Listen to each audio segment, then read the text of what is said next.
owls. And Peggy, I will turn it over to you. Awesome.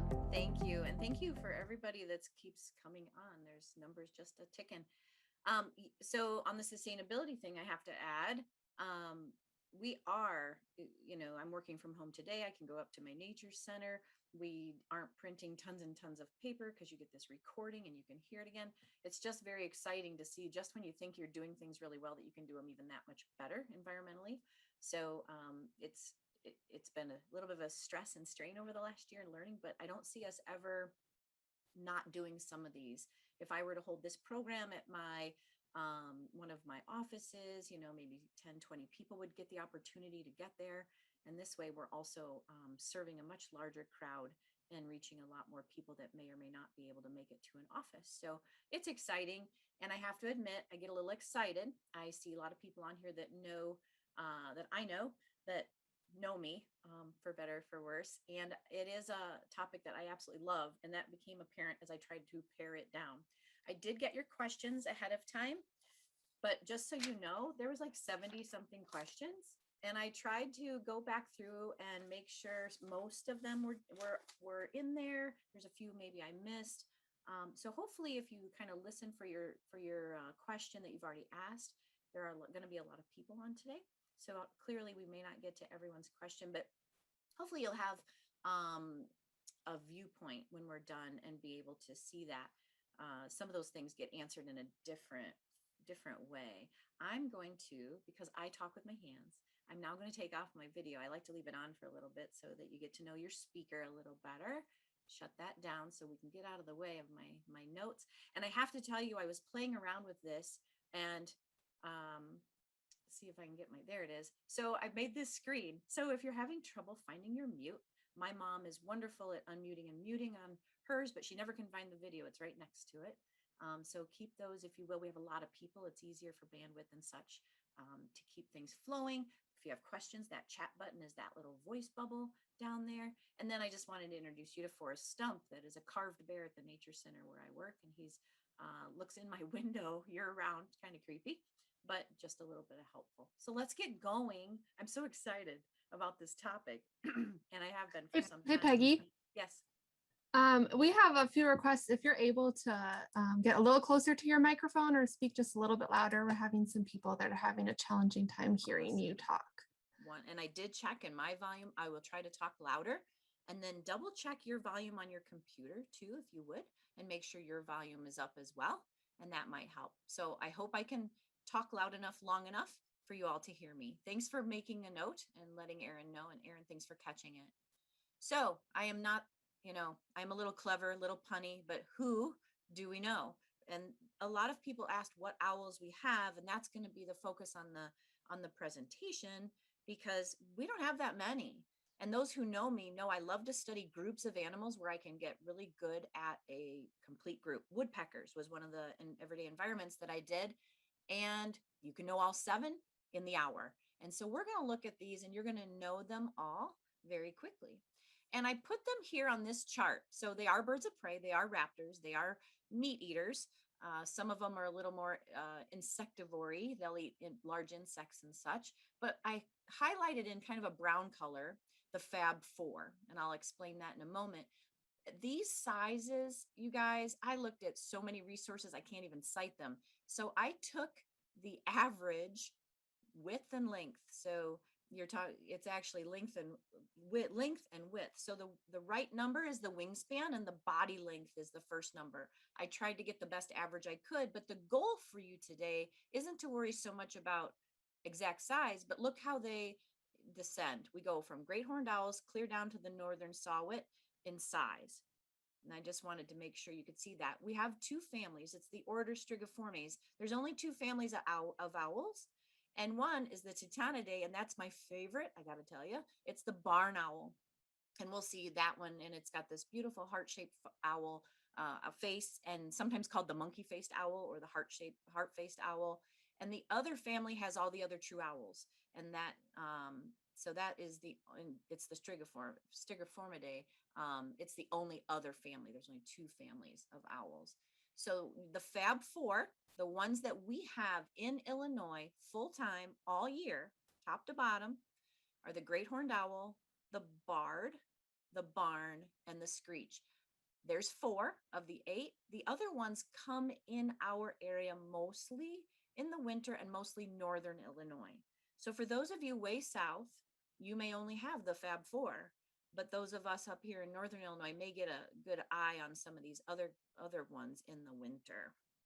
And then someone was asking about Iowa, the eastern side of Iowa, western Illinois. You would have the Fab 4 year round.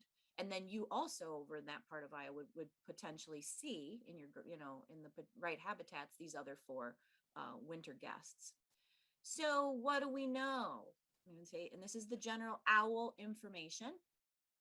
Males and females almost always have similar plumage, except the snowy. The snowy female is very barred. I've got some pictures from a friend of that. Females in all birds of prey tend to be a third larger. Research tends to believe that might be because they're the ones sitting on the nest almost full time, with maybe just a few breaks if they have a partner who wants to sit there for a minute while they get a stretch break, which does happen, like great horned owls. So birds of prey, 1/3 larger. That's hard to tell unless you see an extremely tiny great horned owl, and that's probably a male. If you're not sure, it's hard to tell unless they're nearby each other, and the larger will be the female. They're at the top of their food chain. They are predators. Being at the top of your food chain also means that your species doesn't have the high number that the lower food chain would have, say, rabbits, voles, and shrews. So you're more sensitive to change, right? And they are extremely territorial. They will kill other owls. Barred owls will hunt screech owls. And in a territory war, great horned owls have been known to fly past a sitting barred owl and literally just take their head off. So they are extremely protective of their space once they are on nest, and not so much maybe midsummer, right? When they're out trying to forage and feed young. They're nocturnal by nature, but it's not impossible to see them during the day. Our barred owls love to hunt during the day. They'll even wade into water. They're a little special bird, and we'll talk more about those guys later. They do an extremely important ecological service. They are hunting all the things that make us crazy because those things at the bottom of the food chain are in high number. If you have rabbits, you might love them, but other people, they're eating prime garden plants. Rodents, voles, especially with a winter where you have a lot of snow cover and those smaller rodents have been protected and they've multiplied a lot. So the birds of prey are your best ecological service. Where I'm sitting right now in northern Illinois, I'm in Sycamore. Straight out my window, 1 block, I have a pair of nesting great horned owls. I check on them pretty much daily as I take a walk. And to my left shoulder, a little bit south and east, I have a pair of nesting red-tailed hawks. I'm pretty sure my rodent population is decreasing quite quickly. So each species also has a number of calls. You may read that they have songs. I've yet to figure out what that would be. I don't believe that. Like woodpeckers don't have songs, they have calls. So our owls have multiple calls, and I don't know what the barred owl is doing, but the barred owls have a range of crazy sounds that may have led to some of the myths. Before owls were really understood, people believed they belonged to witches, they were from the afterlife and all these things. I'm thinking the barred owl had a hand in that, because there's some screeching, snoring, horrible sounds that come out of that bird for as small as it is. So also, people on the call that know me know I love to think about the toolbox first. What makes an animal that animal? What makes that animal capable of surviving, or what plays a role in its opportunities to do what it needs to do?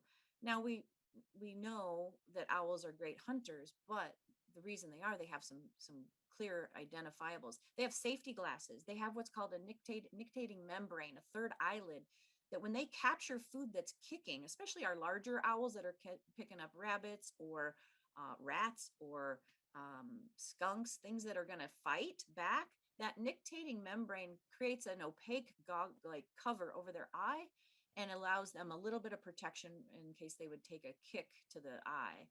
Vice grips, their feet. Okay, their feet do all the holding, and they can actually turn one of their toes around to get a better grip. So they technically have a perching foot with one toe in the back, but they have a swivel toe that allows them to swing around and get 2 in the front and 2 in the back to hold tight. They have chaps, some of them, feathered legs. Your snowy, your great horned, they especially have thick feathered legs. So when those things again are kicking, biting, they can be protected. They'll get a mouthful of feather, but they won't necessarily get a leg. Under their feathers, around their ears, are fine feathers that give them kind of like the microphone muffs that our news reporters use to buffer wind, helps to buffer the wind. Their cloak of invisibility, their whole feather system has this velvety appeal. If you pick up a feather when you're out hiking and you look at it and you're like, I wonder if it's a hawk or an owl. Those are kind of the two that overlap in colors. If you look and feel it, it's like silky soft if it's an owl. And that is all over the feathers. So when that big chunky shaped body goes through the air at night, it muffles all the sound of the wind so that the animals it's hunting doesn't hear it coming, as well as the front edge of their wing has a serrated edge to break that wind sound. Hawks don't have that. Hawks don't need it. They're a lot faster than owls and can dive in and catch something without worrying about sneaking up. They have night vision goggles, right? They can see at night. They have mostly rods. Their eyes are so big they don't move in their head. They're really muscular, full of rods. Rods in our eyes collect light. Cones are for color. They have mostly rods. They can take a tiny bit of moonlight or starlight, refracted light off the snow, and see really well. They have end cutting pliers, and I have a picture of those, I think, coming up, that their beak has to be able to tear. It can't make a hole in a tree. It has to use holes that are created by fallen limbs, or smaller owls will use holes made by woodpeckers years past, but they can tear, and that means they can bite. So people who have to work with birds of prey, that's why they wear those big leather gloves. Between the talons and the beak, it's a very dangerous position to be in, let alone if they flog you with that bony wing and crack you in the head. They have built-in hearing aids. They can hear forever, and their satellite dish face directs the sound right into those holes.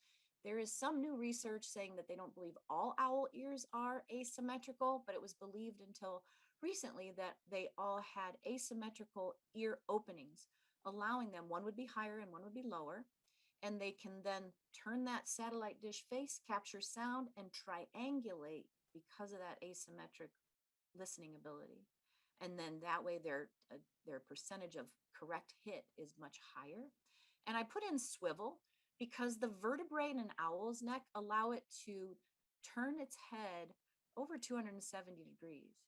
I'm sure that was part of the concern that they were owned by witches, was because the first, people to see owls spinning their heads around probably got a little concerned. And it's really an illusion because they get as far as they can and they spin back so fast, it looks like they have spun their head around. But we all know physically they can't do that. It would be strangulation for sure. They do lack a garbage disposal. They don't have that in their toolbox. What do I mean? Pellets. They have to create basically a big fur ball full of bones that they cannot digest, and literally have to, hack it up often before they eat again, to get rid of that out of the gizzard, which is the upper muscular part of the stomach. So small pieces make it through, big pieces, not so much. And I know that's a lot of information, but this is really important that you see, if they lose one of these tools, just one talent, it could reduce their survival by a large percentage.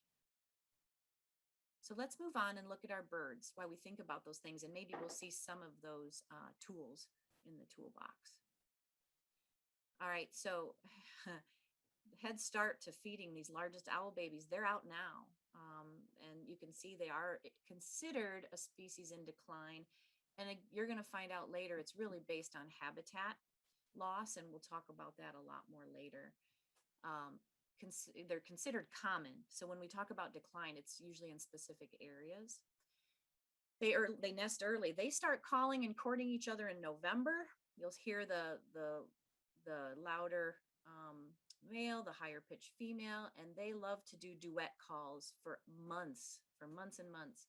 And then by the time they court in January, maybe in December, January, they're on nest in February, they go silent. If you hear great horned owls calling after February, usually those are owls that have not mated and found a significant other. And they're just able to draw attention to themselves and not take into concern that they might draw attention to the babies or eggs or the female on the nest. Usually there's 2 or 3 owlets. That's pretty common throughout. There's some smaller birds that may lay more eggs, more, smaller owls, depending on the availability of habitat. and they prefer wooded areas. But these guys like urban settings as long as there's mature trees. There are many people online showing birds that are in just large adult broken trees in urban settings in town. Something special about the toolbox for the great horned owl, look at that last bullet point. 500 pounds of pressure per square inch in their grip. When I started my apprenticeship down in the land between the lakes in Kentucky at a nature center, I got to work with a great horned owl.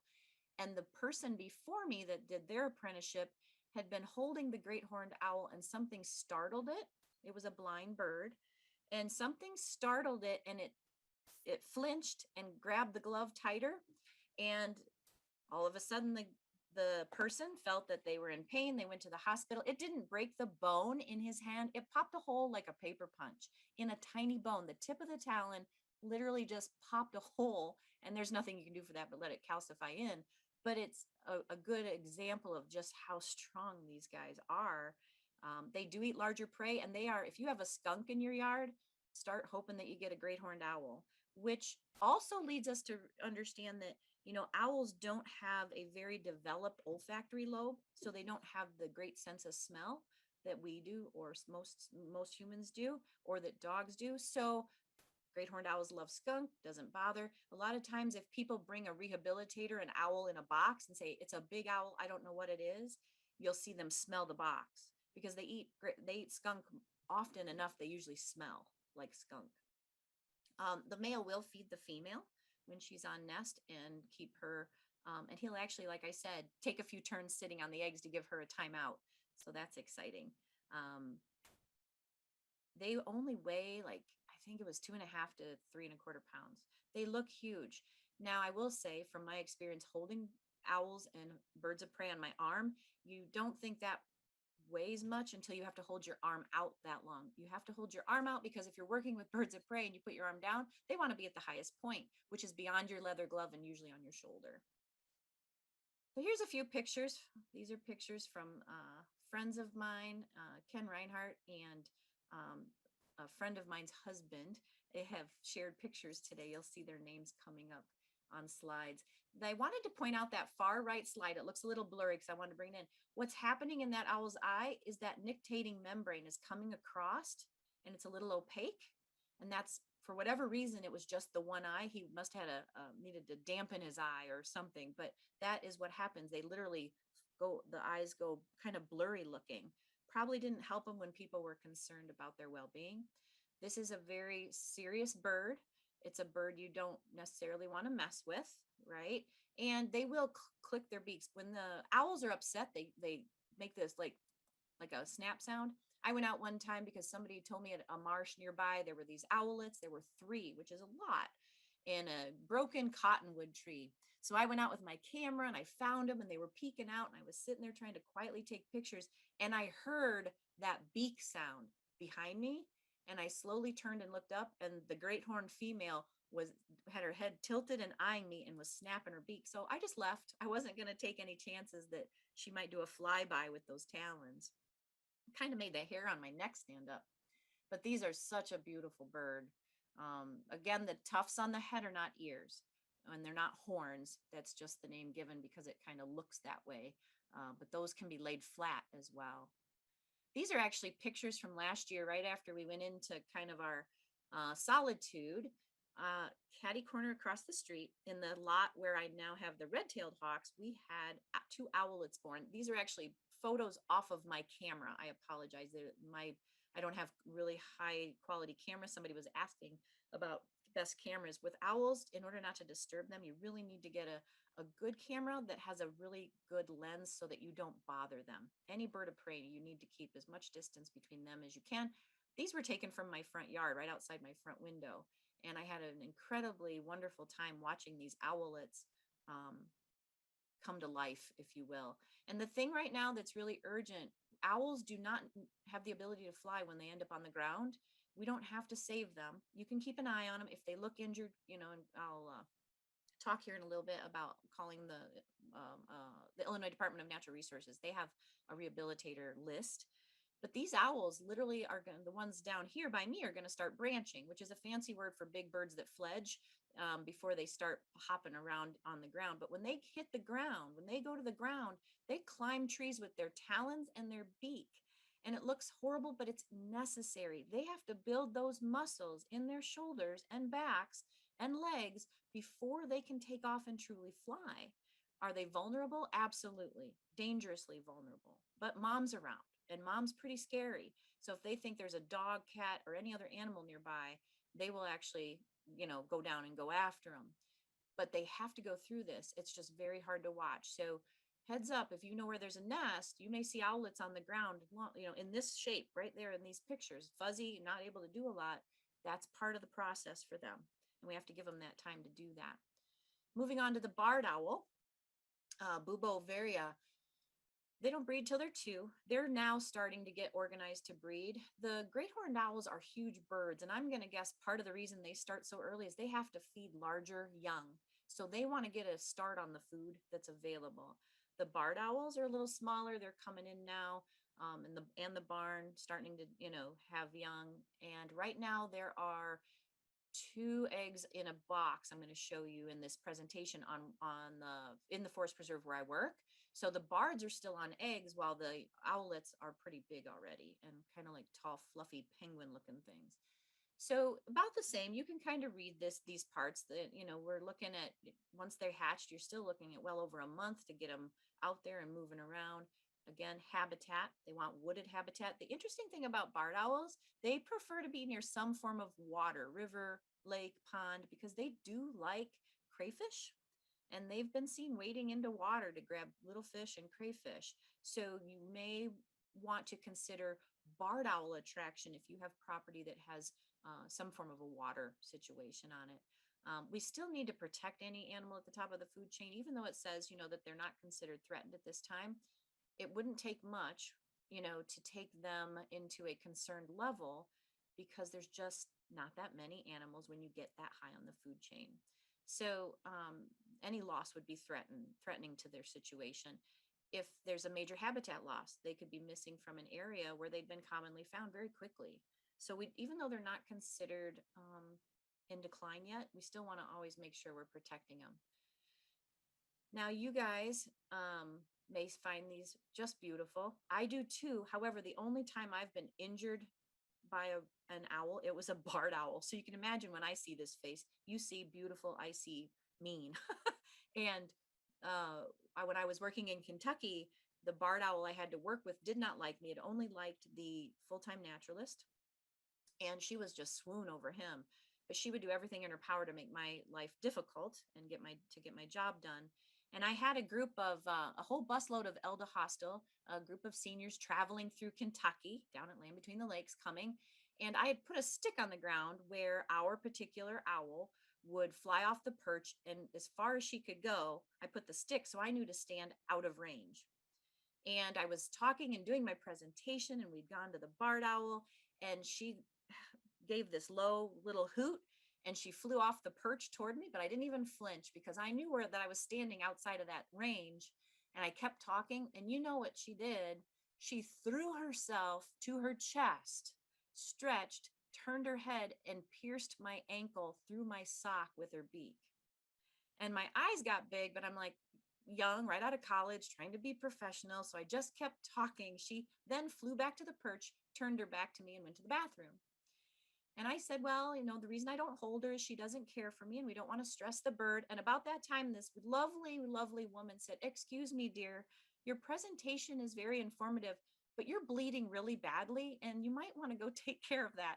My entire sock, because this was the 80s, so I had a white sock on, was totally saturated. She had pierced the ankle, and I was bleeding. I said, pardon me for one moment, I'll be back. I had to excuse myself to go fix an injury. So yeah, when I see these, I just think, yes, they're beautiful. But the other thing that I did not incorporate in this, because it's very difficult with copyright and such, are calls. I know people love to hear them. There is a wonderful site. If you go to Cornell's website, it's the Cornell's Lab of ornithology being the study of birds. Or just type in allaboutbirds.org, and you could probably search it there. You can come up with bird calls, really good ones. And that way I don't get in trouble for snitching bird calls offline that aren't mine to snitch. But that has made me realize I need a recording situation so I don't have to worry about copyright. When I went out on my same apprenticeship to call barred owls, and as many of you know, people believe they say, who cooks for you, who cooks for you all. And when you're in Kentucky, it's a very strong belief that that's where they learn to do that. And I was on a owling program with my boss. We each drove a 12-passenger white van. We went out to call owls and to let people hear them. So 24 people off the vans were standing in the pitch black, and he says, go ahead and try. So I tried. I am not doing it for you today. I refuse to. You'd be so, I would get nothing but hate mail. And I tried to give my best, who cooks for you, who cooks for you all, over and over. And what happened was, as I was doing that, because it didn't sound a thing like a barred owl, a small family of coyotes had approached in the darkness out of sheer curiosity. I love coyotes. They're more curious than cats. And they waited till just the right time and as close as they could get to all howl at the same exact time. I just stood there. 24 people went shooting into vans like little 13-line ground squirrels, all trying to get into a hole at the same time. And I stood there, and my boss put his hand on my shoulder and said, it's okay, you'll get better. And I said, I'm never calling him again, not doing it. So be careful what you do. And also, we have to remember, if you start going out with recordings of calls to attract an owl, that you may be disrupting a situation where there's courtship going on. You may be throwing off adults that are trying to nest and concerned that there's territorial concerns. So be thoughtful in your time of year and figure out if you choose to call them in, be thoughtful as to what might be going on in their current, situation that might stress them out. Here's that picture of our nesting box. We did a 4-H had an activity last year where the 4-H kids could hang up 2 different boxes to see which ones barred owls preferred. And they actually have chosen the one with a lid, not without, and I guess I could have guessed that if there was a choice, they'd want a roof with all the weather we have. And the picture on the right, I snapped last night off of the nestwatch.org live cam. So if you see right above that picture of the 2 eggs, the barred owl was peeking out. She was checking to see somebody was calling, and she was calling back. So the Cornell Lab of Ornithology, if you just put in nestwatch.org today, you can go, and the camera's on her. The hard part's when she doesn't move and lays there all the time. But yesterday when I checked, she was getting up. So I took that picture for you and put it in the presentation today. They're very small, just look like small, a little more rounded, but about the size of a chicken egg. And you can watch these till they hatch and beyond. So I highly recommend it. I don't know if anybody notices, but down in the bottom of the box, there's a woodpecker feather. That should tell us something. And it's kind of exciting. That's what inside our box looks like. Okay. So nestwatch.org for different cams. And this was one of them.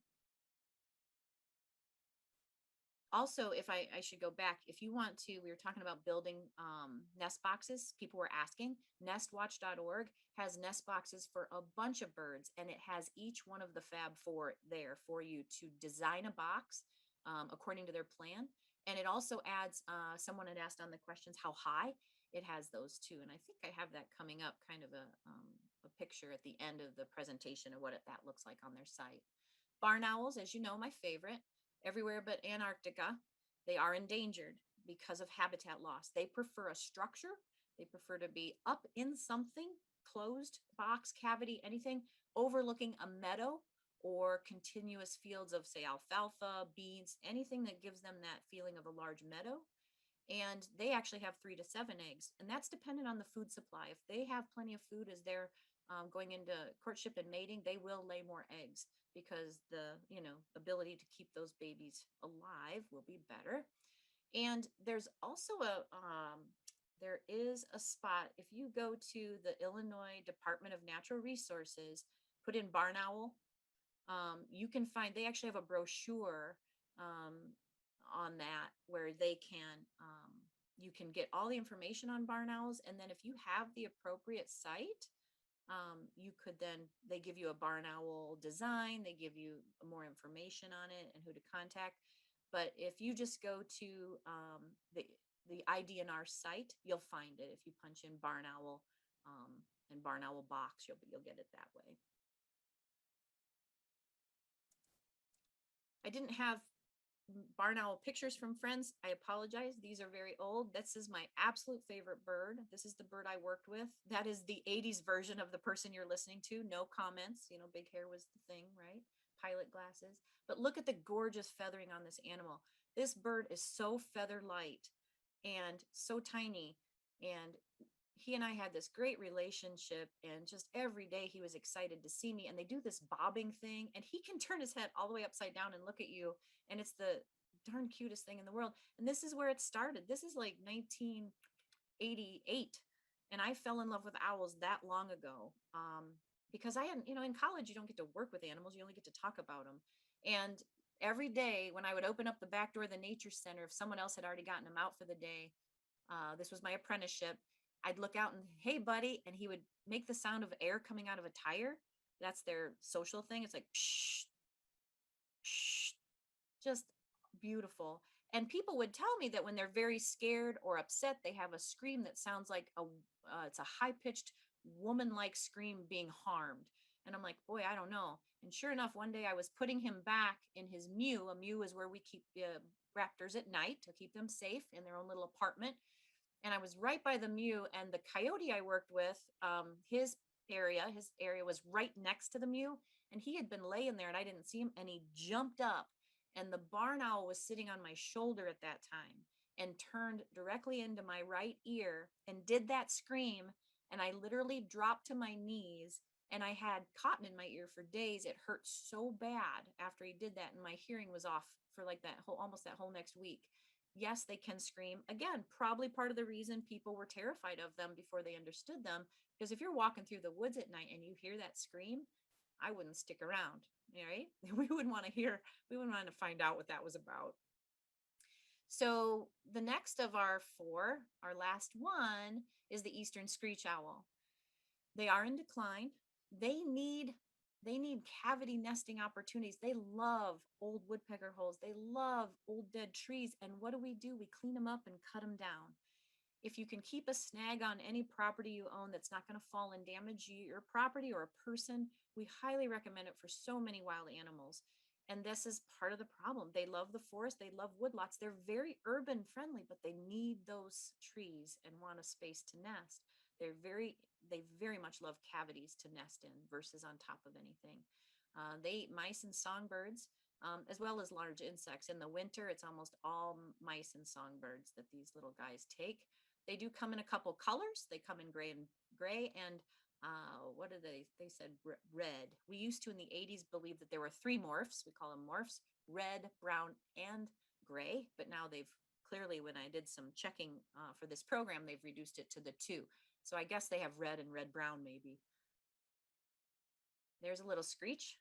Not a lot of pictures for screech owls. They do always look kind of like that when you first see them. And it's kind of a grouchy, don't wake me up look. Very small. The thing that I can't find research on it, but when I was in Kentucky, I was continually finding them in the center of the road. If there was a stripe in the road, a reflective stripe, they were literally sitting along the road, same line as the stripe with their head down. And I would get out, and they're tiny, grab them, and they were fine. They weren't hit by a car or anything, and would just take them to the edge of the road and toss them, and they'd fly off. I'm not sure what mesmerized them. If anyone's done some research on that, I haven't found it yet. But that whole center of the road thing is not healthy. That's not going to help them. The next picture, because a lot of you asked about boxes, just because you build a nest box doesn't mean it's going to happen. Cornell had one that they had put up for a specific species, and it was like 7 years later, 8 years, I don't know, before it even got used. If there's plenty of habitat, they may choose the habitat first. If they aren't happy, or you don't look on that nestwatch.org, some birds want stuff in the bottom like wood chips. Some birds want nothing in there. There are some requirements needed, and that would replicate, say, a tree that had a rotten hole in it with lots of debris in it, right? So that would be, a bird would choose that one that likes something in a nest box. So I put up a screech owl box. I did not mean to attract a screech owl, never had the hopes to attract a screech owl. Put up the screech owl box because I have a neighbor who doesn't like squirrels. Many of you probably don't either. I don't mind anything. I want my property to be as diverse as possible.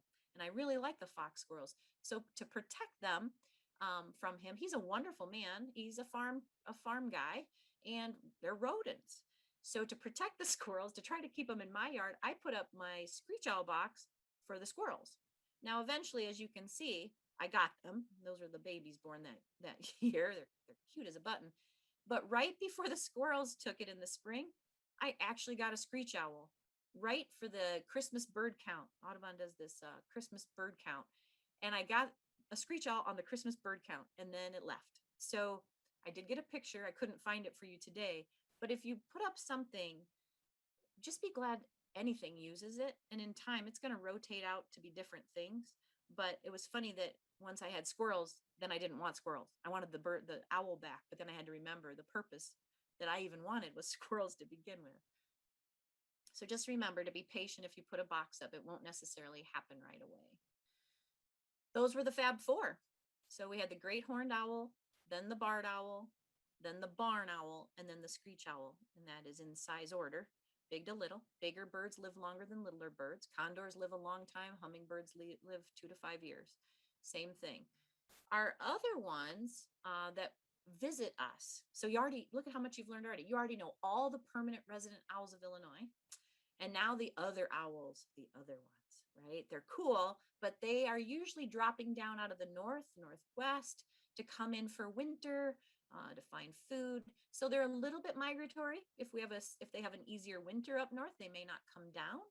And we are far enough north where I'm at that we may see nesting short-eareds, maybe nesting long-eared, possibly. We'll see. So the long-eared owl, it's up there, Minnesota, Dakotas, open nest in trees. These guys look a lot like a great horned owl and behave interestingly. They're extremely nocturnal. Aaron, I don't know if you see that annotation or not. That's going to stress you out, but there's one coming on the screen there. So they're extremely nocturnal. And part of my belief, for at least when they kind of come into Illinois, we have great horned owls. And they're very territorial. These guys and the great horns go out at dusk, twilight, they're out all night, out in the dawn, and then they go to bed. I'm guessing these long-eareds, they stay hours into the night, probably to let the great horns kind of have their turn, stay out of their way. This is only my opinion. I would stay out of their way, let them get their belly full, and then go out hunting so there's less chance of conflict. These guys are interesting because there was a thing that said they'll wing clap, and so do the short-eared owls, and they kind of look built the same. They'll throw their wings together and do some courtship clapping. Sometimes they're found in loose colonies, and we call that a parliament of owls. That one's always fun. There's your long-eared. Now I always see the picture of Ken's is what I see. I just can't help but I know Sarah Tobias is out there coming up with a whole bunch of funnies. My thought is, that's the response to somebody saying, oh, we have to do another colonoscopy, or that didn't work, we have to repeat that surgery. It's got this shocking look on its face. The one on the left is being more sneaky, but the ones I see always seem to have this surprise look on their face. Beautiful. Look how skinny, long, skinny bird, but look at the colors, almost identical in coloration to the great horned. Beautiful animal. We had one on my road that got hit by a car. Ken, the person who took the picture of this long-eared, actually rescued the one he saw. It didn't look like a bird, went back, it was a bird, been hit in the night. He took it to our rehabilitator and it did not survive, but he at least tried, grabbed it and took it to our wildlife rehabilitator, who's been in business forever, and she's amazing. The short-eared, this is the long and the short of these two. They winter here. There is a pod, a summer pod, a nesting pod just up into Wisconsin. So it's very possible that ours would stay here and nest if we have the right habitat in one of our forest preserves, possibly with a lot of prairie, maybe one of our forest preserves with some evergreens and then lots of grassland, which is where they go when they visit. They do nest on the ground. So they don't spend a lot of time in that whole pre-fledging time. They have to fledge quickly. They're very vulnerable, just like snowies. And they tend to do a hover drop pattern. When I say, but will quarterly is when a bird is always flying low, looking for food. Some birds only do that. But then in this case, if they will also then stop, hover, look, and then drop. There's some different hunting patterns that you can watch for. That'll also give you kind of a heads up on which owl that you're looking at. Short-eared owl. There's that one on the left, looks like he's about to clap, right? And bring those wings straight down. I love the middle one. Joy O'Keefe, a new friend and professor on campus, her husband took this picture, and it's the typical short-eared owl picture. There is a gentleman who studies short-eared owls. He gives speech, programs. He's amazing. I wish I could tell you his name today, and I can't. But he's doing a lot of research and is very dedicated to these birds. On the right is our rehabilitator on the left and two assistants, and they are releasing a short-eared owl in our forest preserve where they've been seen. You can see the evergreens behind them, and minus the other birds that kind of went after it right away. All of your crows, jays, and those kinds of things go after, and they tend to mob them.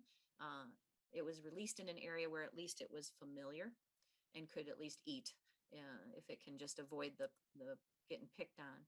Here's the saw-whet, the northern saw-whet. It's the tiny one. It's our tiniest owl. It's a visitor. It really prefers conifers or a mixed conifer deciduous forest. Loves cavities. The saw-whet that was found, some of you probably remember that the saw-whet that was found in the Christmas tree for New York City, they named it Rockefeller. It was really a female. It turned out to be a female. And the funny thing to me was they nursed it to health and then took it back to where the tree was. But I'm not sure if anybody realized that it may have been picked up along the way, because its area, its range goes all the way across there. So it's potentially that bird got picked up an hour out of New York and got hauled all the way back west somewhere, and it has no idea where it's at now. But they assumed it was in the tree the whole time. And birds get hit on the road all the time. One of the biggest detriments to our birds of prey, especially great horns and bards, they get hit by cars at night because our car lights startle rodents, and the rodents run across the road. But with those owls and their binocular, straight, unmovable eyeballs, they just zone in on that moving animal and go straight out into traffic, and get hit. So that's another reason that, people sometimes throw food out the window, not packaging anymore like the 70s. Litter was horrible, but they'll throw food and think, oh, it'll biodegrade or feed something. You throw an apple core out the window and it's right on the edge of the road, and now a mouse comes that night and is working on it. The car light scares it, and now you could have taken out an owl, unknowingly, obviously. But we have to think about our food needs to stay with us until we get to a place we can leave it. Not very many pictures of saw-whets out there that I could capture for free. The left one is Mark, so I truly appreciate. I love that face though. He's all scrunched up and sleepy in an evergreen. Just beautiful and tiny. They say the call sounds like a wet saw noise, a high pitched saw sound. And finally, the snowy owl. So the snowy owl is strictly a winter visitor. If you think about Illinois and all the cornfields we have and bean fields, it looks like the tundra when it's snow covered. It's perfect. They aren't eating lemmings down here.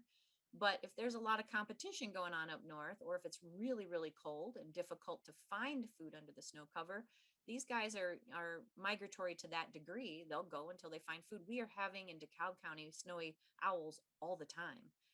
In the winter, they've pretty much started just coming down here to hang out. They do nest on the ground. They have to fledge quickly. They do like places where there's moisture, and then farm fields and such. The females are very barred. So in the winter, when there aren't young, to be also like a juvenile might be also barred. But if you're looking at a bird in the winter, those aren't babies. So if it's a heavily barred bird, like these next ones, look at this one on the left, it's a female. And potentially these all could be females. The middle one, I think, is also a female. The males tend to be a lot more bright, but you can imagine sitting on a nest on the ground, you'd want to be as less white as possible, unless it was all the way snowy, and that broken barred pattern probably hides them. I love the stretch going on. Remember the chaps we talked about in the toolkit? Look at how furred those legs are. It's feathered, but they look furry, right? That's a high protective, plus with the cold, right? It protects them in the cold. Here's some more shots that Ken had. I just love these. So I wanted to just share more. There's a male on the far right, a female on the far left, and a launching bird on the right. Looks like that bird already has something in mind. You can see the wing length on that animal. Just beautiful. There was our rehabilitator called me one Thanksgiving. She was in Iowa and somebody had a snowy owl on the ground in DeKalb, Illinois. And she said, Peggy, I know you've worked with owls. How do you feel about picking up an owl and, getting it into safety? I'm like, I'm fine with that. What do you need? Well, are you sure? Because it's an owl. I said, Kathy, if you want me to do this, I can do this. So, so it turned out somebody else gathered it, and I kept it at my house till they got back, and was feeding it, with, I had gloves, and Mitch named it Frosty. That's such a typical name maybe. But the interesting thing was, I guess because, they don't really see humans much, she clacked her bill a couple times. Her wings weren't broken, and it was time to feed her supper. And I sat down on the floor and got all this. It was just ground up chicken with bones and all in it. And I got out some forceps, and I went to reach in the crate with the forceps to feed her, and she hopped out. And I had my leg bent in front of me and with my calf, toward me, like I'm sitting on the floor. She hopped out and hopped onto my leg. Now, remember what we talked about with those talons? And I just sat there, and my son goes, that's not really good, is it? I said, do not move quickly. I fed her. She kept clicking, fed her, clicking. She kept her eye on Mitt and myself, turned her head, looked at Mitch, turned at me, ate a bunch, hopped off, and went back in the crate. Holy cow. All I had on were like flannel pajama pants. So, but now it's like the best story ever, right? Because I fed a snowy owl that had all those talons on my leg and never did anything. But had she done that, it would have hurt. But as lightweight as you could, they're the heaviest bird at 4 pounds. This bird had been on the ground for a while and was light. It didn't feel like that much weight, but this is the heaviest owl that we have, that even over the great horned owl. All right, finding owls. In the questions, there were a lot of people, how do I find them? Well, here's the thing. You have to know what their life range is. Their life range is their habitat, right? Everything they need. So learn about your favorite owl, learn what their habitat is. Be there at twilight and dawn if it's legal. Be careful that you're not supposed to be somebody's property, because if they're hungry, they're waiting to leave the nest. If they're a great horn, a barred, they're going to, especially the great horns, they're taking off right at twilight. They want to eat. This time of year, they got kids to feed. So you'll see that big fat body. You'll never hear them, right? Remember, they fly, cloak of invisibility. You'll never hear them, but you'll see them. The other thing you can look for, if you have a structure or a tree that might have them, look on the ground. Their uric acid, their waste, uric acid is has a very low solubility. So rain doesn't wash it away easily. So if you see a lot of white bird dropping under a perch, a big heavy bird dropping, and it's gathering, it might even be a nest space, because they have to go to the bathroom, and they tip up over the edge of the nest and squirt, and what doesn't catch on the trees gets to the ground. Listen for their sounds and their calls, and know what you're hearing. We had last year, when we knew we had owls across the street, there was also another sound. It's 2.25 acres. And I had my son go with me. I said, listen, I did audio tape it, but it's too faint to put on this program. I said, I keep hearing this and I don't know who it is or what it is. And we finally watched quietly.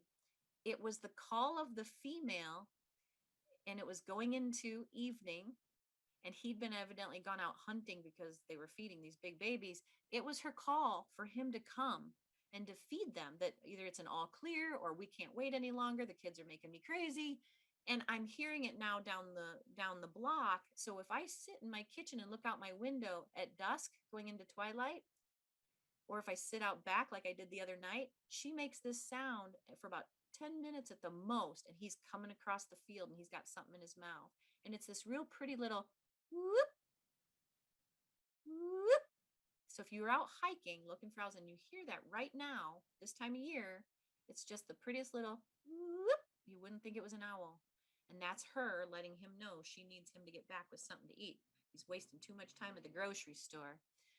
Another thing, if you find pellets, they look like massive cat fur balls with pokey bones in them under a tree. If they're nesting and there's babies, there's going to be a pile of them.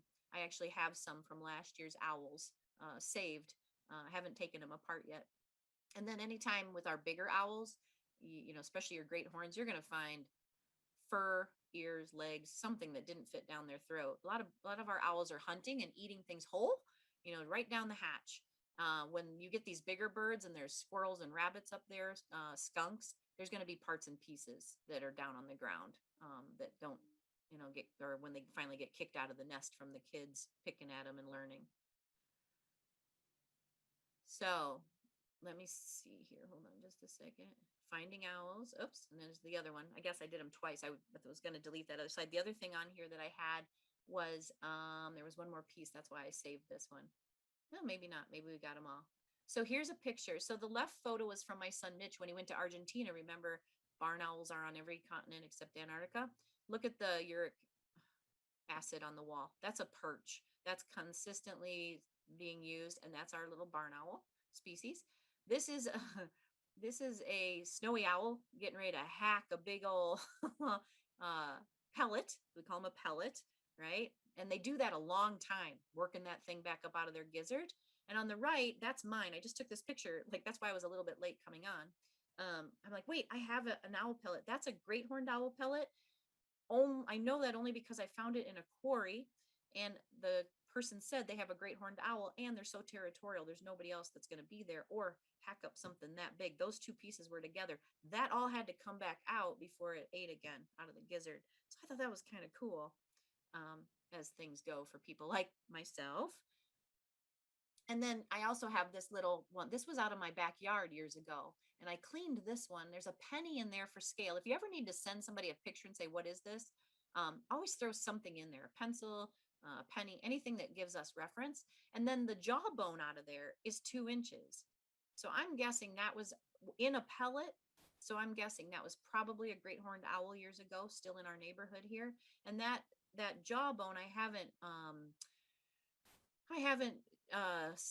figured out which one it is, but it's definitely not an herbivore because it has all its teeth. It's not missing those canines. It had canines, molars, and incisors. So it could have been anything from a young possum to a mink, but it's all in that box, a bunch of it. And it's interesting to me that you can find out what they're eating and what's in there. But it also tells us that they're very susceptible, right? Because they're eating everything. And if there's anything involved with those animals they're eating, it can mess them up. So what's the big deciding factor? Everybody wanted to know something about how can I get an owl here? What's the big thing? It's habitat, you guys. They have to have sustainability. They have to have these things. So what you can do, you can develop your grasslands. Somebody in the questions, they're developing a prairie, grasslands, more trees, mow less, so that the animals, the food chain comes and they have places to eat, places to sleep. And yes, but to the person who asked about rodent poison, a lot of people don't realize that putting out rat and mouse poison in a garage or in a shed, those animals are going to get sick and go outside and die. And if they're not dead yet and get picked up by one of our birds, it's going to cause a hemorrhage situation. So it is really important that we, if we need to get rid of rodents, we get rid of them in a different way, or any animal. Poison is not ever going to help any of us in the long run in our food chain. And please consider planting native plants in your yard. Build your food chain. You have to build it from the plants to the insects. The insects draw the insectivores like shrews and other things and other plants that the rodents want to get to, the mice want to live in, the voles. You have to create a food chain, and people don't always want to do that. Native plants don't necessarily draw all that, but if you're aiming for owls, you're going to have to start at the bottom and work your way up. Because and just like coyotes, the great horned owl is attracted to what gardens and trash cans bring. The coyotes aren't eating the trash; they're there for the rodents. The great horned owls aren't there for the gardens; they're there for the skunk that wants to come there, right? Or the animal like the rabbit that wants to eat your plants.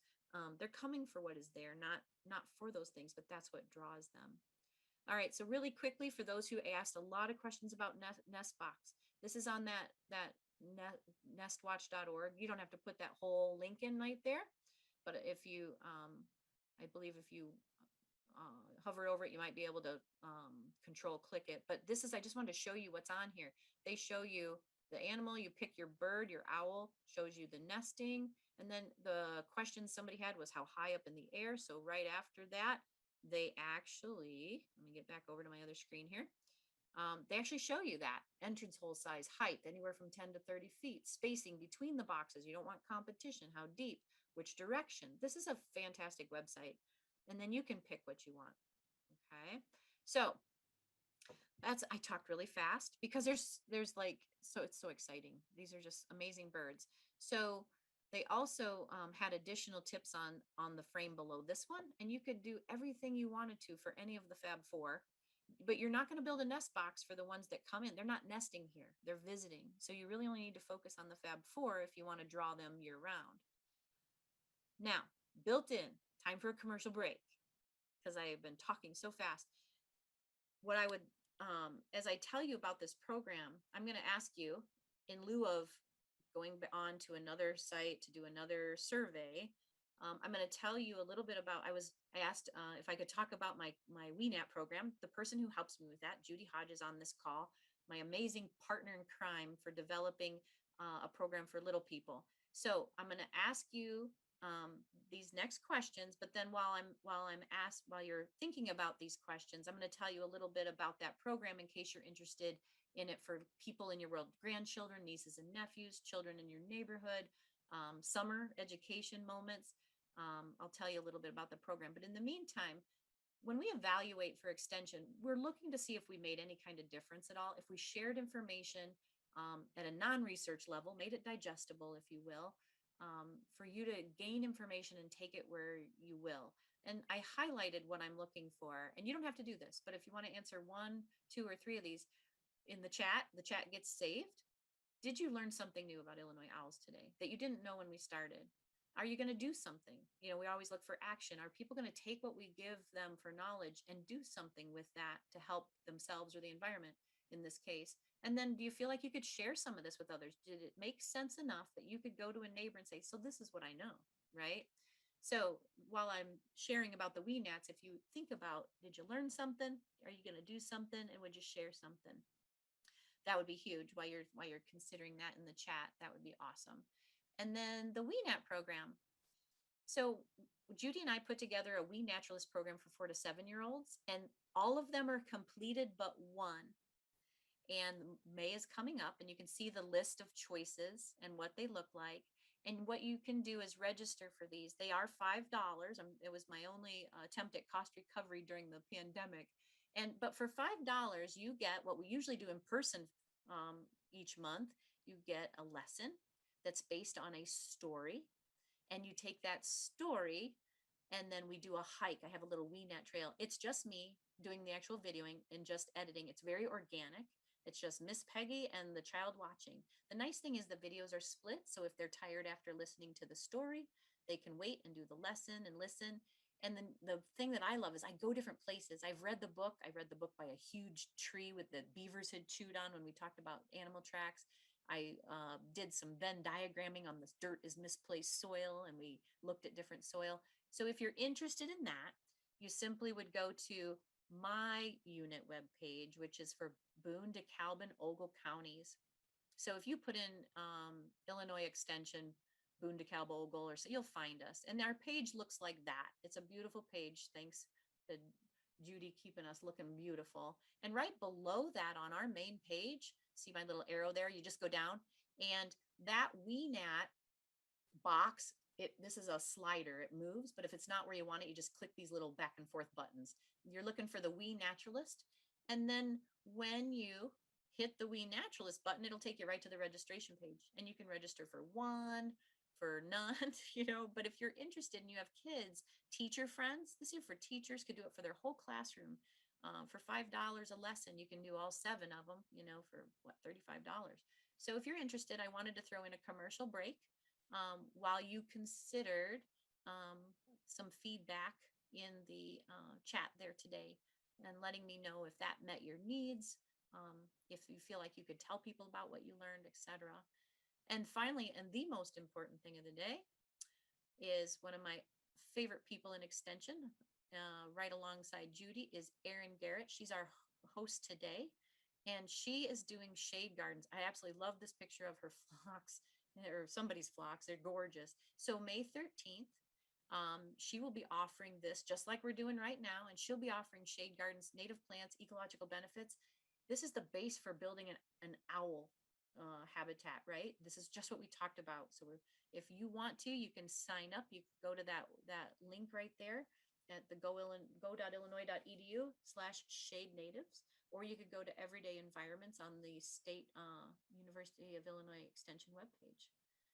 And I have exhausted you all, not only myself and Erin and Judy. So Erin, what do we do next? Thank you so much, Peggy. Wonderful talk, really great comments in the chat box. So thank you everyone for sharing those. I am putting the registration information for upcoming Everyday Environment webinars in the chat box. And I will just note that the Shade Garden is almost full already. So if you are interested, sign up today, because I can't guarantee that it's going to be up too much longer. All right, we have a few questions that have come in, Peggy.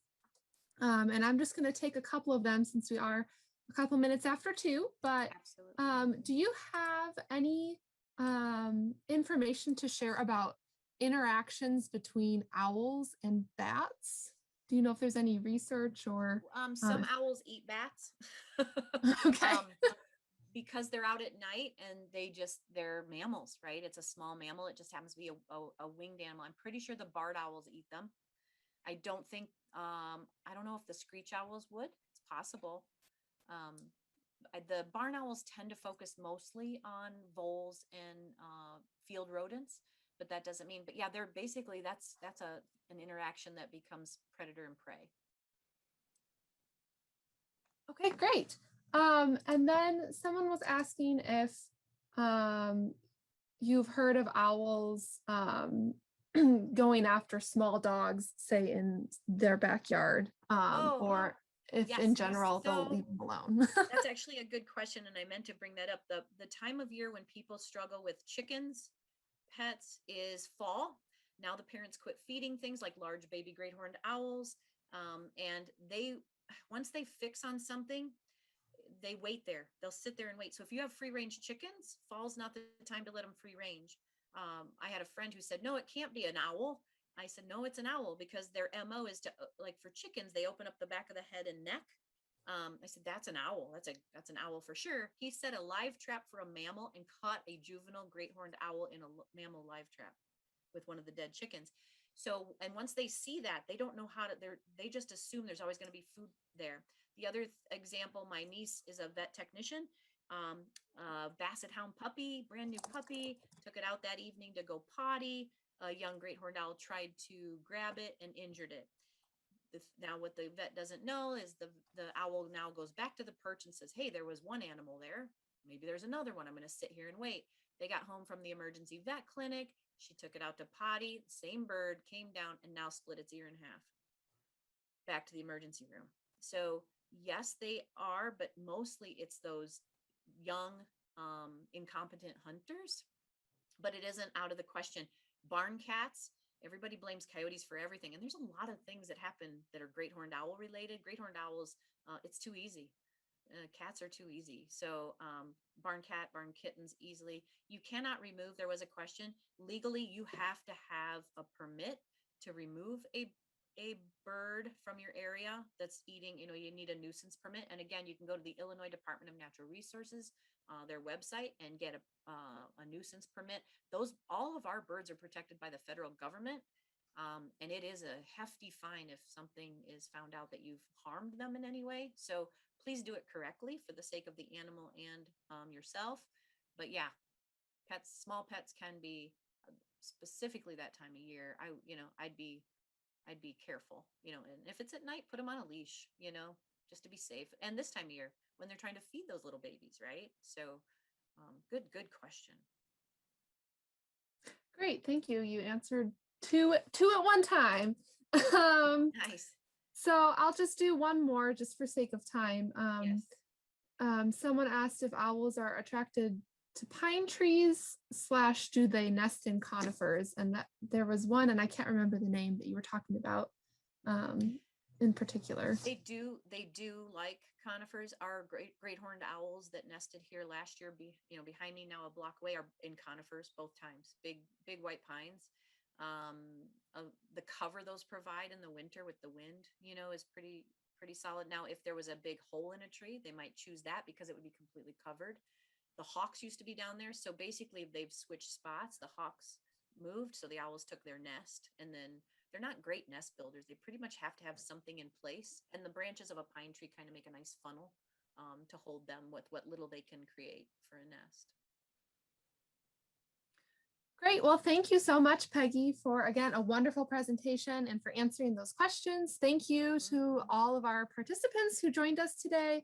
As we said, this recording will be uploaded to YouTube and shared with you, hopefully in a week or two, but don't hold us to that. So thank you for joining us and enjoy the rest of your day. And we hope to see you next month. Thanks everyone. Erin, for always your perfect professionalism and help. I couldn't do it without you.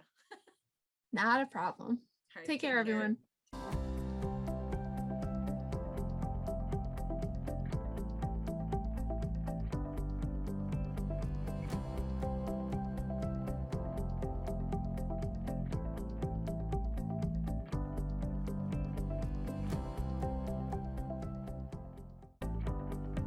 Thank you for tuning into CUWise TV. We hope you enjoyed the show. This video can be accessed anytime on youtube.com. In the YouTube search bar, type in UPTV6 and look for their microphone logo. We hope you will join us again next week for more local, engaging content designed